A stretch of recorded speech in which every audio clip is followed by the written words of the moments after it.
अस्सलाम वालेकुम dear students. आज की इस वीडियो में हमारा जो टॉपिक है वो है लाइसोसोम।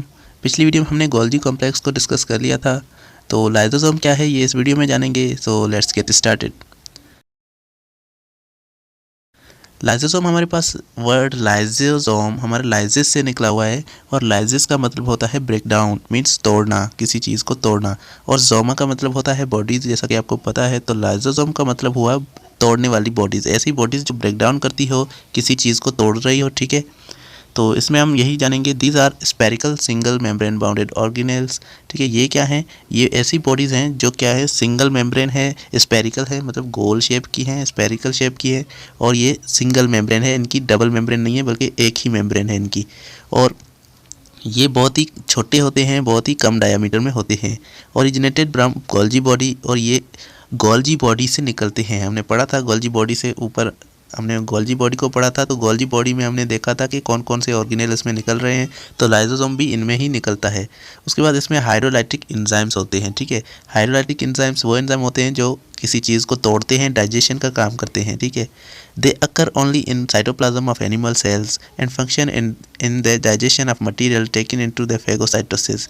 ये क्या है? ये हमारे सिर्फ एनिमल सेल्स में मिलते हैं, मतलब इंसान और जानवरों के सेल में ही मौजूद होते हैं, बाकी प्लांट सेल में ये मौजूद नहीं होते। ठीक है, उसके बाद इनका काम जो है वो क्या है, वो डाइजेशन करना है। जो भी मटेरियल फेगोसाइटोसिस के ज़रिए अंदर आ रहा है, सेल के अंदर जो भी मटेरियल आ रहा है उसको ये डाइजेस्ट करते हैं। मिसाल के तौर पे ये सेल है, इसके अंदर एक मटेरियल पहुंच गया है, ये मिसाल के तौर पे इसको ये लाइसोसोम आकर इनसे अटैच होंगे और इनको डाइजेस्ट कर देंगे, इनको तोड़ देंगे। ठीक है, तो इसको बोलते हैं, ये इनका काम है। Normally the function as a destroyer of foreign particles and worn out the cellular component. ये क्या करते हैं? एक और भी काम करते हैं। मिसाल के तौर पे ये सेल है, इनके अंदर कोई बैक्टीरिया अंदर घुस गया है। ठीक है, ये बैक्टीरिया है, तो ये आकर इनको भी डिस्ट्रॉय कर देंगे, इनको भी मार देंगे। तो मतलब ये सेल को प्रोटेक्ट कर रहे हैं। फॉरेन बॉडीज़ जो हमारे नुकसानकार हैं सेल के लिए, उनको भी ये प्रोटेक्ट करते हैं, और सेल जो सेल के कंपोनेंट है उनको भी वॉर्न आउट करके उनको बताते हैं कि ये हमारे काम का मटीरियल नहीं है, ये बैक्टीरिया है, ये वो है। ठीक है, तो ये इनका काम है, मतलब पुलिस है इनकी। मतलब ये सेल को फॉरेन पार्टिकल्स, जो नुकसानकार पार्टिकल्स हैं, उनसे बचा रहे हैं। उसके बाद newly formed lysosome before its function is called primary lysosome.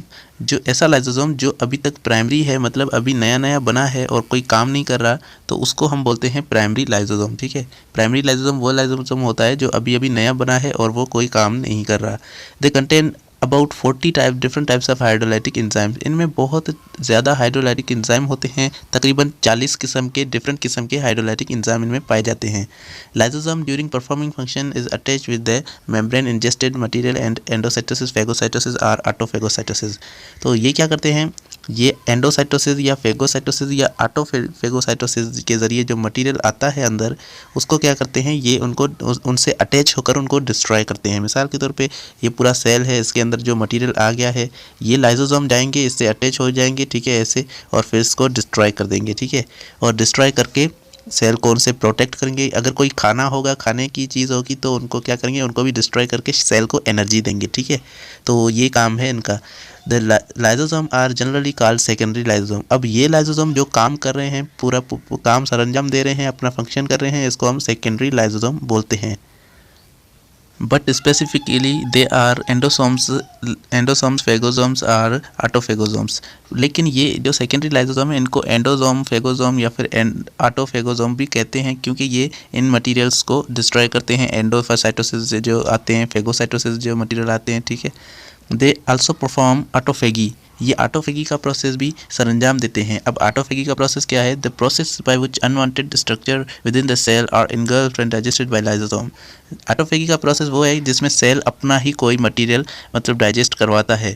मिसाल के तौर पे एक सेल है, इसके अंदर यहाँ पर एक ऐसा मटेरियल मौजूद है जो सेल का खुद का ही मटेरियल है, लेकिन ये सेल को मतलब कोई काम का नहीं है, ऐसे ही यहाँ पर पड़ा हुआ है। तो इसको क्या करेंगे, लाइसोसोम इनको डिस्ट्रॉय करके इनको ख़त्म कर देंगे। ठीक है, इस प्रोसेस को हम बोलते हैं ऑटोफेगी, मतलब सेल अपने आप के ही मटेरियल को डाइजेस्ट कर रहा है। ठीक है, उसको बोलते हैं, इसको हम सेल ईटिंग प्रोसेस भी बोलते हैं, मतलब सेल्फ ईटिंग प्रोसेस, अपने आप को ही सेल खा रहा है। ठीक है, the body The bodies sometimes eliminate all cell unwanted cells at embryonic stage according to genetic information।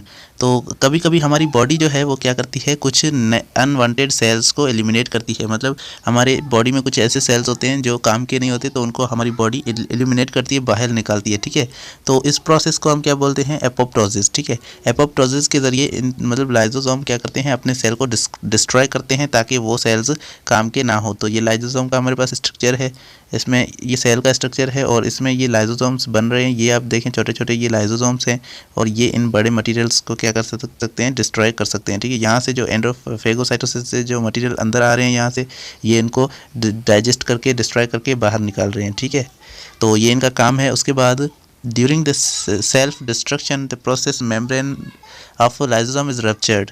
इसमें क्या होता है, जब एपोप्टोसिस हो रहा होता है, इसमें जो सेल के जो लाइजोसोम्स होते हैं उनकी मेम्ब्रेन टूट जाती है, रप्चर हो जाती है, टूट जाती है। तो जब लाइजोसोम की जो मेम्ब्रेन है वो टूट जाती है तो क्या होता है, as a result hydrolytic enzyme become free in the cell and cell undergoes chemical breakdown और lysis which cause a destroy by digesting on macromolecules.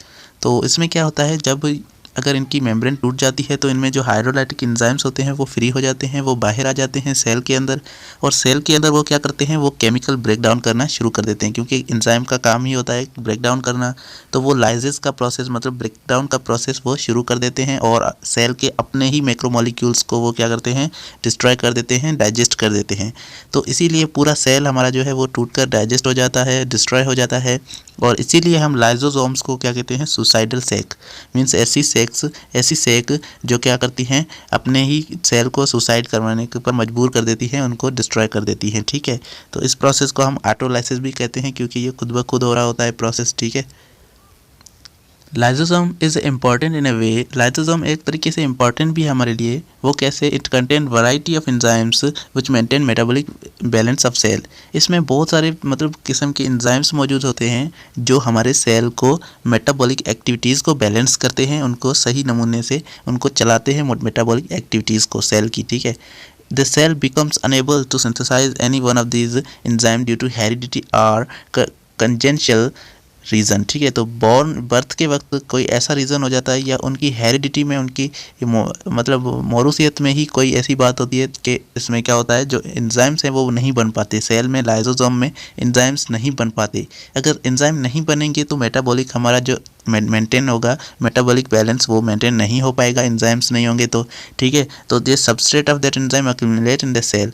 इसीलिए जो सबस्ट्रेट होते हैं उन एंजाइम्स के, अब एंजाइम्स तो हैं ही नहीं, तो जो सबस्ट्रेट होते हैं वो जमा होते रहेंगे हमारे ऑर्गन्स में, हमारे सेल्स में जमा होते रहेंगे, और उसके बाद क्या होगा, which lead to metabolic imbalance in the last free fatal at early age. इसीलिए वो क्या करता है, वो हमारे के लिए नुकसानकर होता है और हमारी मेटाबॉलिक जो एक्टिविटीज़ होती हैं उनको इम्बैलेंस कर देता है, उनको बैलेंस नहीं होने देता। ठीक है, और उसकी वजह से हमारे पास डिजीज़ होती हैं, बीमारियां होती हैं। तो उनको क्या कहते हैं, these types of lack of lysosome enzyme are called lysosomal storage disease. ये डिजीज़ किस वजह से हो रही हैं, क्योंकि हमारे लाइजोसोम में एंजाइम्स नहीं है, हमारे लाइजोसोम्स में एंजाइम्स नहीं है, इसीलिए ये हमें डिजीज़ हो रही है। इसीलिए हमें इसको लाइजोसोमल स्टोरेज डिजीज़ कहते हैं। ठीक है, लाइजोसोमल स्टोरेज डिजीज़ इन डिजीज़ का नाम है। तकरीबन 30 डिजीज़ हमें मिल चुकी हैं, रिपोर्ट हो चुकी हैं, 30 डिजीज़ हमें मिलती हैं। ठीक है, उनमें से हम यहाँ पर 3 को डिस्कस कर रहे हैं। क्या है, पहली है टे सेक डिजीज़। ठीक है, टे सेक डिजीज़ है, दूसरी है ग्वाचर्स डिजीज़ और तीसरी है क्रैब्स डिजीज़। ठीक है, 3 डिजीज़ हमारे पास हैं। इनमें क्या होता है, इनके सिम्टम्स और प्रॉब्लम्स कौन सी हैं, ये हम यहाँ पर पढ़ते हैं।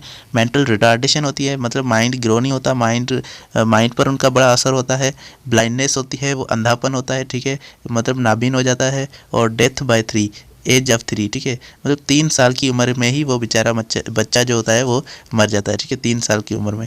तो इसको ये किस वजह से होता है, टे सेक डिजीज़ की वजह से होता है, क्योंकि लाइजोसोम की वजह से ये डिजीज़ हो रही है। तो इतना छोटा सा पार्टिकल हमारे सेल में जो पाया जाता है वो इतनी बड़ी प्रॉब्लम्स क्रिएट कर सकता है। ठीक है, दूसरी डिजीज़ है ग्वाचर्स डिजीज़। इसमें क्या होता है, liver and spleen enlargement and erosion of long bone. इसमें जो हमारे लिवर और स्प्लीन हैं हमारे, वो क्या होते हैं, वो बहुत ही अपनी साइज़ से बहुत ही बड़े हो जाते हैं। और इरोजन ऑफ लॉन्ग बोन, और हमारी जो बड़े बड़े बोन्स हैं, बड़े बड़े हमारी हड्डियाँ हैं, वो क्या हो जाती हैं, वो इरोजन उसमें हो जाती है, वो खा जाती हैं और या मतलब उनमें वो डिस्ट्रॉय होने शुरू हो जाती हैं। उसके बाद मेंटल रिटार्डेशन इसमें भी होती है और इनफैक्ट मतलब ये बच्चों में ही सिर्फ मेंटल रिटार्डेशन इसमें होती है। उसके बाद हमारा जो क्रेब्स डिजीज़ है उसमें क्या होता है, लॉस ऑफ माइलिन। माइलिन क्या है, हमारे पास जो नर्व सेल्स होते हैं उनमें एक माइलिन शीथ लगी होती है, वो इसमें डिस्ट्रॉय हो जाती है। उसके बाद मेंटल रिटार्डेशन, इसमें भी माइंड की ग्रोथ रुक जाती है। और डेथ बाय एज ऑफ 2, और इसमें 2 साल की उम्र में ही बच्चे की डेथ हो जाती है। ठीक है, तो ये हमारे पास कुछ डिजीज़ थी लाइजोसोम्स की वजह से, जो लाइजोसोम की स्टोरेज की वजह से डिजीज़ हमारे पास हो रही थी। ठीक है, तो स्टूडेंट्स फिर लौटेंगे एक और नए ऑर्गेनेल के साथ, और उसमें हम नए ऑर्गेनेल को डिस्कस करेंगे। और तब तक के लिए हमारे चैनल को सब्सक्राइब करके बेल आइकन को प्रेस लाजमी से कर देना और वीडियो को लाइक भी करना। Thank you so much for watching.